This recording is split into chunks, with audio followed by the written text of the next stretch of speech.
Welcome back, everyone. So, funny story. We had some technical difficulties. I forgot to hit record. That's the technical difficulty. So, that's why we have a change of clothes. However, I am wearing the same sweater, just different jewelry.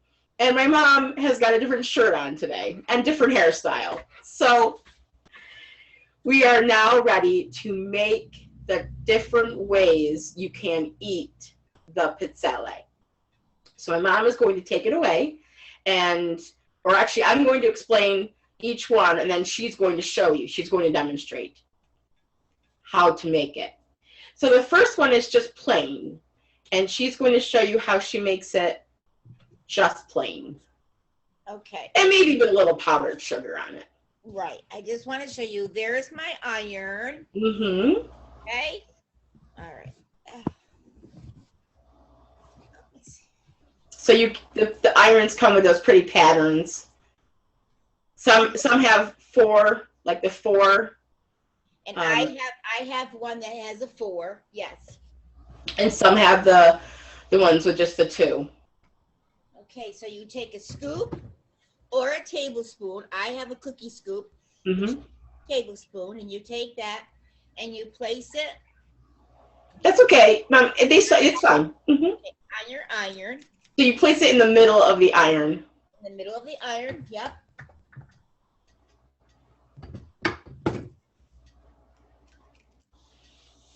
And you hold it. You take down the top plate and you hold it down for the manufacturer's instructions of how long it should be. Mine says 35 to 40 seconds. Hey, Google, put a timer on for 35 seconds. See how easy it is now. You have to get Google. Yes. Not only do you have to get the pizzelle iron, you have to get a Google. Or an Alexa. Either or an Alexa. Boy, we're just promoting all the products today.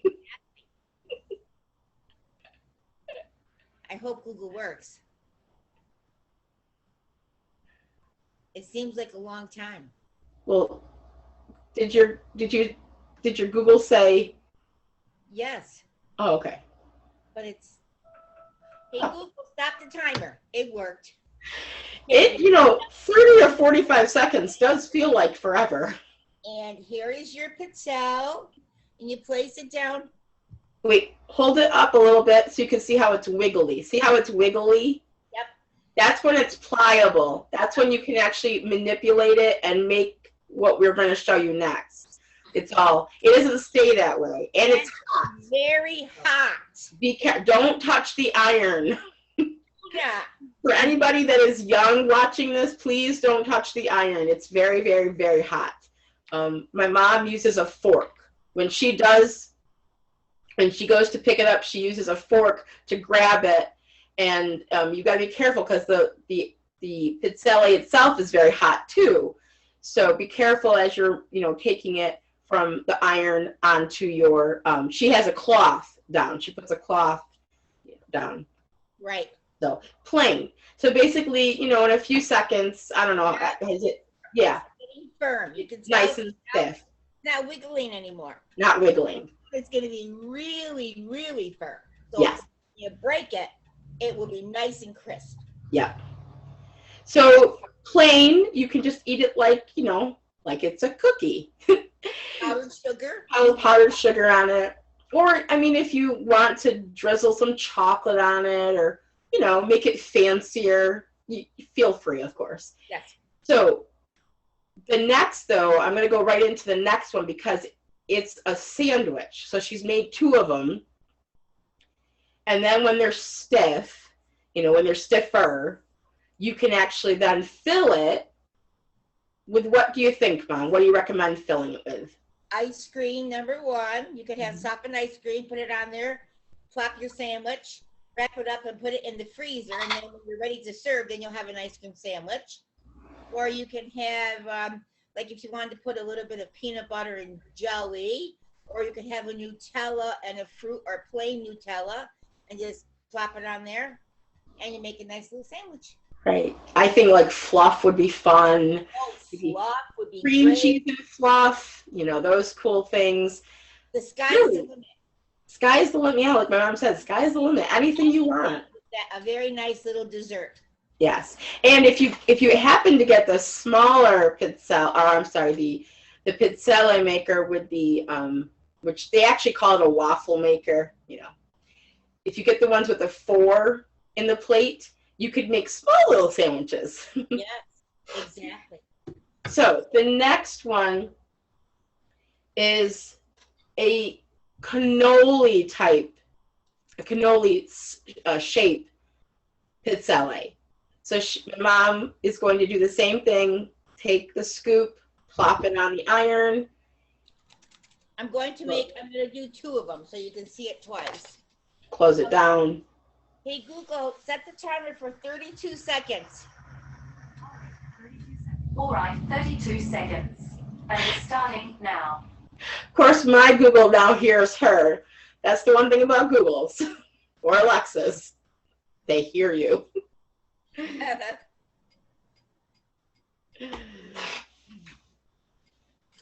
And here's the cannoli shell. Cylinder, yep. I'm sorry.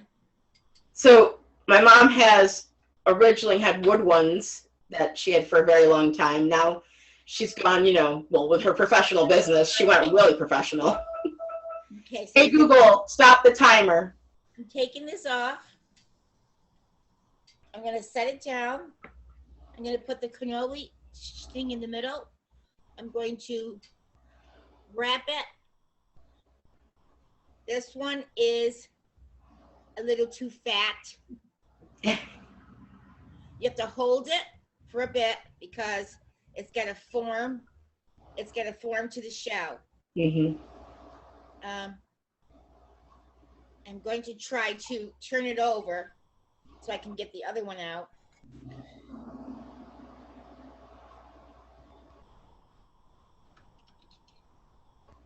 I'm going to do this again. You put it in the center. Oh, and bring it one side and then the other side up to the middle. But I think this is a little bit too fat, the cannoli cylinder for this particular pizzelle. So, Mom, can you just lower your screen just a little bit? Yes. Okay, there we go. So as you can see, yes, you take it from one side and the other side, and then put it together. So you might want to get, if you're going to do this type of cannoli shell, you might want to get a smaller cylinder. Of Or course, something at home that's thinner. Sure. Okay. I think this will work. Now we'll see. I'm going to see if this one is still kind of cooling off. I think it probably will work. It's just that to get it exact, you kind of have to play with it a little bit because, like I said, I think it is a little bit too big in diameter. My dad, when my mom had her business. Now that is what you would have as a cannoli when you're making cannolis, except there's just a little space in there, but you could do it. What I was saying, my dad, when my mom had her business, went to one of the hardware stores and bought dowels. So because my mom's original cylinders, the wood ones, they were getting old and she needed more and she needed smaller ones because she was making smaller cannolis. So my dad went into the hardware store and bought dowels and had them all. I think he either cut them or had them cut there. I can't remember. They cut them there. And then he came home and he sanded them. He didn't put any kind of varnish on them. He just sanded them down to make sure they weren't rough. And then she had them. So if you are adventurous and you want to make your own cylinders, go for it because I think that's the easiest way. And the ones that we used, ours were a ½ inch in diameter, and I think this is an inch. Sure. That I have here, but ours was. But as you can see, it really came out pretty nice. Yeah. And if you're not, if you're just, if you're not worried about, it being a little bit too Right, closed enough, right, because you're not frying these. Like cannolis are fried. right. These are, you're just forming it, so you don't have to worry about the dough falling apart. I think it's cute. I love it. I love the idea. You can fill it with the cannoli filling. You can fill it with Custard. custard or just whipped cream if you Whipped want. cream is, and you can put stuff in the whipped cream. You can put Right. chocolate in the whipped cream. Really, use your imagination. Exactly. So I just think it's a cute, cute way to serve your pizzelle. Exactly. Okay, so the next way, so that's the third way. We have two more. So the fourth way is a cup, like like a waffle bowl that you would get in an ice cream shop, or I guess I've only seen them in ice cream shops. You can make them at home the same way. Hey Google, set the timer for 32 seconds. Okay, 32 seconds. Starting now. I actually like the pizzelle, because it's so delicate and so flavorful. I'm not knocking waffle cones or waffle cups, but I like the pizzelle better because it's just more delicate. So Now, I think it's cute. This is the sandwich that we made. Now, okay, so this is what made. So I'm going to break it, and you'll be able to see that it's going to, like, I have to stop the timer. Well, stop the timer. Okay, we'll go to this one, and then we'll. Okay, Google, stop the timer. And here's the. Just after cancelling a timer, there are actually none set at the moment. Currently, it's 45 degrees and mostly sunny. Okay, Amy, you can explain it. I had to get that off of the. So you can take small bowls. You can actually, if you had like a regular cup or a pan, like a muffin pan, you could do the same thing where you would drape it over top. Yes. But anything that would form, you could actually take the bowl and turn it over and do the same thing. And then you form it. You have to keep it together. You have to make sure you're holding it down or holding it together to keep it so it starts to firm up. Turn this one upside down and just put this over the top. Always keep your pizzelle on the iron before you do anything if you're going to form something. Yes, because otherwise it won't be pliable anymore. I have to put this on it because it's very, very hot. And also too, the cup that you're using, make sure that the it's in the top. This is small enough so that your pizzelle drapes over it, not goes inside. Okay, and the same thing when over this side. Make sure this is small enough so that you kind of can make a good form. Okay, don't make it. This is a little bit too big. This one. Okay, I think this is good. Now you can see I draped it over one side, and here you go. And then I did the other one. And here you are. So I have kind of two ways of doing it. You have your little bowls. Yes. So I would say, just figure out what size cup what size bowl you want, and then, go from there. You could take like a soup bowl or like a cereal bowl and try to do it that way too, depending on how big or small you want your pizzelle cup. Now, my recommendation though, when you're going to serve this, serve it, if you're going to fill it, which that's the whole point, is to fill it with something, put your pizzelle inside another container, like a bowl or a plate, because whatever you're filling it with that's liquid it'll become soggy. It's not Well, anything. I mean, even a waffle bowl that you get at an ice cream shop becomes soggy after a while. It's a cookie, so it will absorb the liquid. So just serve it in something. Because my mom and I figured out when we thought we were recording, and she did this last time, she had not put it into a plate or a cup or a bowl, and it was falling everywhere. So, Yeah. okay, the last one is the one that we were most amazed by. This is a cone. And the reason we're most amazed by, or at least I'm most amazed by it, is it's kind of a funny story how my Nona made this cone. When my sister was an exchange student, before she went to Italy, she hosted Michaela, the one we talked about in the bechamel sauce in that episode. Michaela was coming in the fall of 1996. It was like October time. But prior to that, the Italian Exchange Club had to come up with money to take the students on a trip to Washington, D.C., which they usually did every single year. And most of the time, the school budget had, allocated money to that trip. Excuse me, Amy, but this Yeah. is ready. Okay. So I'm going to let my mom show you first the cone, and then I'll finish the story. A cone. Okay, you take it off.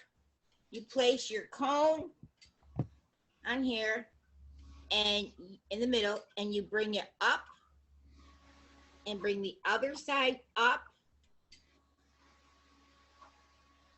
Hold it down for maybe a few seconds, just until you see it starts to firm up. Okay, I'm going to turn it over so I can do the other one. Okay. Take this one off. If you wanted your point to be more pointy, put the cone in the middle towards not mom.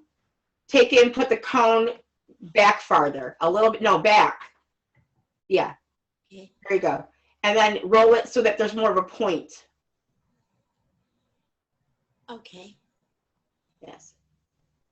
Like I said, it's very, very hot. This one broke, but you can work with it. And here you have a cone. Yes. You can you'll figure out as you go along, you'll manipulate it in such a way that you'll get the, cone shape. This one kind of broke, but you just experiment with it. Yes. You probably just need to keep, like I said, practicing with it in order to get that, point, the right shape that you want it. When you do this, you are going to fill it. Amy's going to finish the story of what it was filled with. Yes. So my Nona, because the budget was not working out to help the kids with the trip, the Italian Exchange Club decided that they had to figure out another way. Like, how do we get this money? So that was probably, I would say more than likely it was the beginning of September that they realized they weren't going to have the money. So if anybody who's from this area knows, Apple Festival is in Endicott. Endicott always has an Apple Fest. So a host family, host parent said, oh, why don't we, sell apple pies or sell pies, whatever pie. So they did that. They created that. And we have the story all written out. It'll be with this video, but I'm just giving you the condensed version. They ran out of pies. They ran out of everything to sell on the first day. So my mom, she was like, okay, she went right to her mother, to my Nona, and she's like, okay, what are we going to do? Do you have an idea? Well, my Nona, I don't know where she had found it or where she had seen it, but she came up with, or she told my mom about the cone, or did she tell you first? No, she didn't tell you anything, did she? I don't think she told me anything. No. She just said she would help. So she woke up the next day, early on the day that they were supposed to sell, the second day of the Apple Fest, and she made these Pizzelle cones and made apple pie filling. You know, she just took, she peeled all the apples, chopped them up really fine, and then cooked them, a little sugar, a little cinnamon on the stove, and made it more like, you know, very, probably put cornstarch in it to make it more of a filling like you would get in a can. Right. She told my mom, come get them. I mean, I wasn't home. I was in college. I was at CUCA. My mom told me the story later on that she just came up with this idea. So look at this apple. We're calling it the Pizzelle apple pie cone. That's what we named the story. So one way to fill it is with an apple pie filling. A great dessert for the fall. Great dessert. I mean, it's delicious. And what she did was she told me, she gave me all this stuff in a box, whatever. And she said, okay, put the filling in, get a can of whipped cream, and put a squirt of whipped cream, and there is your apple pie cone for the rest of the day. I think about 75, and they were gone. They're gone. So Noni saved the day. She saved the day. It's just amazing. Well, later on, I mean, just within the last, I don't know, couple days, my mom was going through a box, your box, right? Your your waffle maker box, right? Is that where you found that? No, or is it? Going through all my recipes. Oh, her recipes. Yeah, recipes. Yes. And the funniest thing happened. There is the cone. On the back. On the back. The instruction guide. For the waffle maker. I didn't even know that it was on there. That was my other machine, and I've had that machine over 20 years, and I didn't even know the cone was on the back picture of it. And it explains everything that we explained to you today. Isn't that funny? I mean, isn't that just, it was really hilarious because she sends me this text with the picture, and I was like, what? That was funny. I mean, it's been 24 years. 24 years later, we find out that this was on the Pizzelle maker, and possibly that is where my Nona got this idea. And possibly she might have even have had the cone. Right. I don't remember. Actually, on the picture, I wish I could show you guys the text. Hold on. Let me see if I can find it.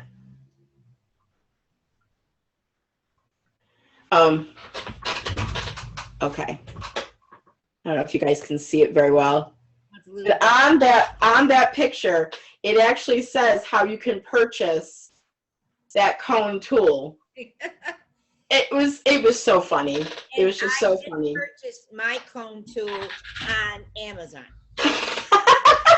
Look at that. We didn't even have Amazon in 1996. Well, maybe we did. I don't know when Amazon came to be, but the funny part is my Nona would never have gone to Amazon to get, a cone. So it is quite the funny story, of my Nona and her Pizzelle cones with her apple pie filling. She was quite ingenious. So there you have it. Yes. That's how you make your pizzelles. There's many recipes out there for pizzelles. We do have one that will be included with the video. Yes. There's several of them. Yes. You can use that and use that recipe that you might find online or in a book or whatever. They all work. Every single one works. Exactly. Just follow what we did with the iron. And I will tell you one thing though, that I just bought this new iron so that I would have two in case my other one broke, because I do like to make pizzelles. Mm-hmm. This one does not have an indicator light. Oh, okay. The pizzelle maker is ready. You don't have to have an indicator light, but I think having one really helps to have a light. This one took me 15 minutes, but I kind of had to make sure it was done by testing it by making a pizzelle. the other one I have is an indicator light, and that tells me that the iron is ready for me to cook on. Also, when you do buy a Pizzelle maker, I had one that someone had given to me that was very lightweight. Mm. The whole maker was lightweight. My suggestion is that you do not buy a lightweight Pizzelle iron, because when you have to put the batter on the iron, you need to have the weight of the top plate needs to be heavy, or Pizzelle is not going to be thin enough when you make it. So my suggestion is you find something that is a heavier duty thing, and you can search the internet for the best Pizzelle makers. Now, the one I got is a Palmer. The second one I got, it was rated as one of the best, except, like I said, it doesn't have an indicator light. Right. So that's how you make Pizzelles. Hope you enjoyed the show. Oh, wait a minute. We forgot one more thing. we're must say, just to let you know, this is our thing with my mom and I. We're always like, one more thing. You can make, I honestly can't remember if we said anything in the first part of our show before we took that break. You can make a marble effect. Yes. With the Pizzelle, with a chocolate and a vanilla, or not vanilla, but a white color. Or you could color. Oh, sure. Pizzelle, your one batter, Mm-hmm. and have the other batter plain. Okay? Oh, sure. Yes. So you could have a chocolate batter and a white batter, and you could marble that in your Pizzelle maker. And how you do that is you take your either one batter, you put it down, and you make a line in there on top of your Pizzelle, and then you take the other batter and you cross over it. Yes. And you pull your top plate down, and that should give you a marble effect. Another way you can do it is you can put little dots, Mm-hmm. alternate your dots Mm-hmm. on the whole circle or in the center, and then push that down, and you will get a marbled effect to that too. Exactly. So that's another thing, and I think I did put that. I'm not sure, but I will make sure it's Mm-hmm. in instructions. Sounds good. Okay. I think our one more things are done. I think we have nothing else to say. I'm so glad you all joined us for our show in the kitchen with Gracie and Amy. So until next time. Arrivederci. Ciao.